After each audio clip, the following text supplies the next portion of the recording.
News 08 में आपका स्वागत है और मैं ब्रेकिंग न्यूज, गहन विश्लेषण और आपको सूचित रहने के लिए आवश्यक हर चीज की दुनिया के लिए आपका मार्गदर्शक बनूंगा।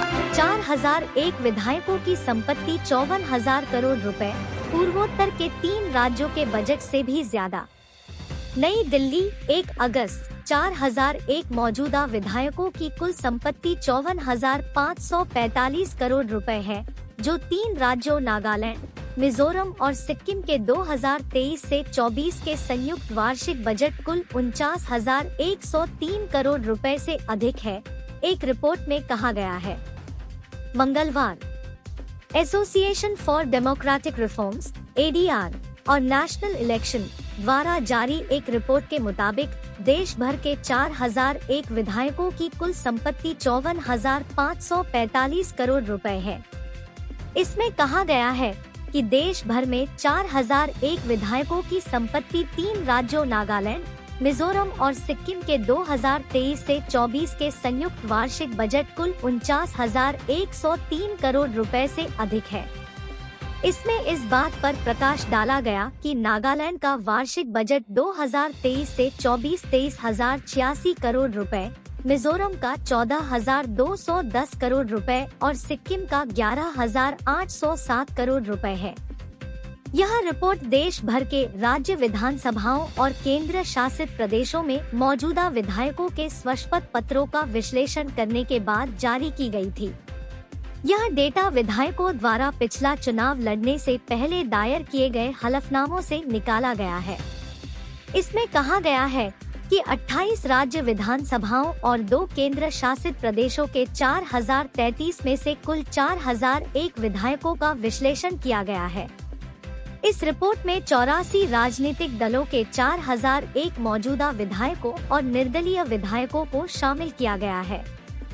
असम के मुख्यमंत्री, कैबिनेट मंत्री अक्टूबर में गाँवों में 15 दिन बिताएंगे। गुवाहाटी 1 अगस्त असम के मुख्यमंत्री हिमंत बिस्वा शर्मा और उनके सभी कैबिनेट मंत्री 1 अक्टूबर से ग्रामीण इलाकों में 15 दिन बिताएंगे, अधिकारियों ने मंगलवार को कहा। एक वरिष्ठ अधिकारी के मुताबिक 1 से 15 अक्टूबर तक चलने वाले कार्यक्रम के तहत मंत्री राज्य सरकार की लाभार्थी पर योजनाओं और विकास कार्यों की जमीनी स्थिति का जायजा लेंगे। उससे पहले स्थिति का आकलन करने के लिए ग्रामीण क्षेत्रों में सर्वेक्षण आयोजित किए जाएंगे। 1 अक्टूबर से मुख्यमंत्री और अन्य लोग विकास का भौतिक मूल्यांकन करेंगे, अधिकारी ने कहा। सरकारी परियोजनाओं की अंतिम मील डिलीवरी करने के लिए असम सरकार ने अपने मंत्रिपरिषद, सांसदों, विधायकों और चुनिंदा शीर्ष सरकारी अधिकारियों को 2 सप्ताह की अवधि के लिए गाँवों में भेजने का फैसला किया है। यह निर्णय पिछले महीने राज्य कैबिनेट की बैठक में लिया गया था। सभी कैबिनेट मंत्री 15 दिनों तक ग्रामीण क्षेत्रों में रहेंगे। मैं स्वयं भी कुछ गांवों में जाऊंगा। हम 5,000 राज्य सरकार के अधिकारियों का चयन करेंगे जो 3 दिनों के लिए गांवों में रहेंगे, मुख्यमंत्री ने कहा। सांसद और विधायक भी 7 दिनों तक ग्रामीण इलाकों में रहेंगे। 2014 से प्रधानमंत्री नरेंद्र मोदी ने कई कल्याणोन्मुख योजनाएं लागू की है। इसी तरह राज्य सरकार भी ऐसी 15 परियोजनाएं क्रियान्वित कर रही है। वृद्धावस्था पेंशन से लेकर अरुणोदय राशन कार्ड, आयुष्मान योजना तक सरकार गांव जाकर देखना चाहती है कि हर लाभार्थी को यह मिल रहा है या नहीं, शर्मा ने कहा। NEP गतिरोध पर मेघालय उच्च शिक्षा परिषद बैठक बुलाएगी।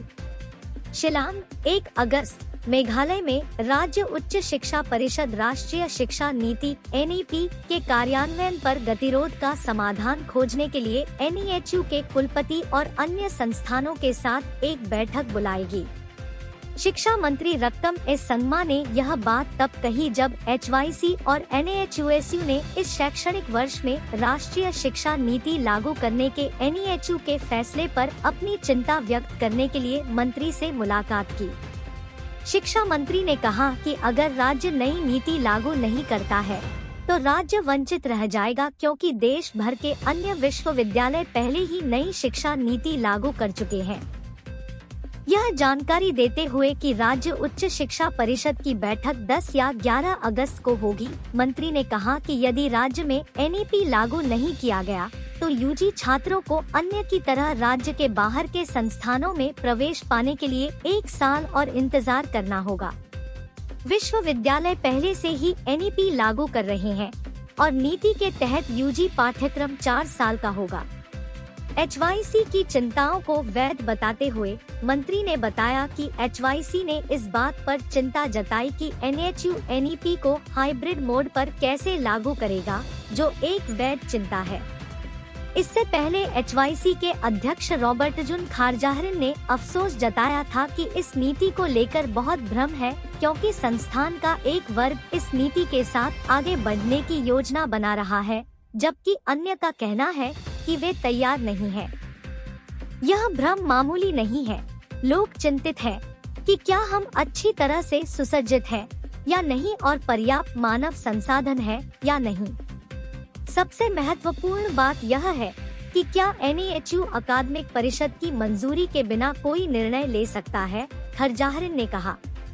उन्होंने कहा कि NEP एक नीति है, इसलिए इसे अकादमिक परिषद की मंजूरी की आवश्यकता होगी और उन्हें लगता है कि NHU कार्यकारी परिषद अकेले NEP को लागू करने का निर्णय नहीं ले सकती है। उन्होंने NHU की अकादमिक परिषद की तत्काल बैठक की भी मांग की है, क्योंकि यह छात्रों के भविष्य का फैसला करने के लिए सबसे अच्छा प्राधिकरण है। उन्होंने VC से यह भी मांग की कि वे आंदोलन कर रहे शिक्षक संगठनों को बुलाकर उनसे बातचीत करें और सुने कि वे क्या कह रहे हैं। HYC अध्यक्ष ने बताया कि शिक्षा मंत्री ने हस्तक्षेप करने का आश्वासन दिया है और वे एक परिषद बैठक आयोजित करेंगे जिसमें NHU VC बैठक का हिस्सा होंगे और वे इस मुद्दे को उठाएंगे। न्यूज़ 08 को चुनने के लिए धन्यवाद। आइए समाचार के क्षेत्र में एक साथ यात्रा करें। न्यूज़ 08 और यह न्यूज़ 08 है, समाचार की दुनिया में आपका प्रवेश द्वार। सूचित रहें, जिज्ञासु रहें और जुड़े रहें।